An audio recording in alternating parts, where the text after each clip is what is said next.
আর যে জোড়া রয়েছে তার জোড়া রয়েছে, এই জোড়া একটু পুরান।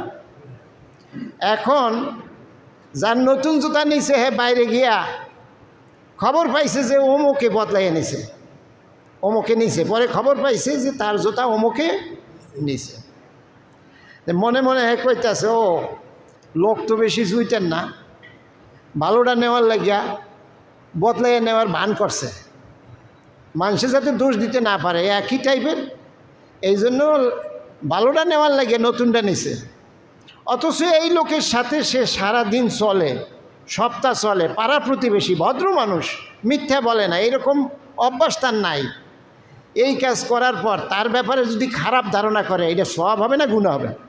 এইটা একেবারে সরাসরি গুনাহ। কোন ধারণা অনুমান গুনাহ চিন্তা করেন। এই লোক কোনো দিন এইরকম অন্যায় কাজ করে না, আজকে যখন করছে ধৈর্য নিতে হবে, ভালো ধারণা করতে হবে যে আসলে লোকটায় ভুলে নিছে। কি নিছে? কেউ যদি এই ভুলে নিছে মনে না কইরা যদি কেউ ধারণা করে, অনুমান করে, মনে হয় নতুন দেখে নিছে, সে একেবারে পাপী, গুনাহগার। এই ধারণা আল্লাহ নিষেধ করছে, বলেন সুবহানাল্লাহ।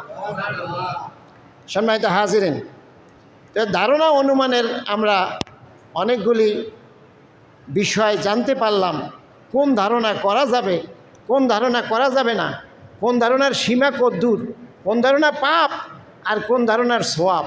আল্লাহ, রাসূল এবং সৎ মানুষের উপর ভালো ধারণা করাটা সওয়াব।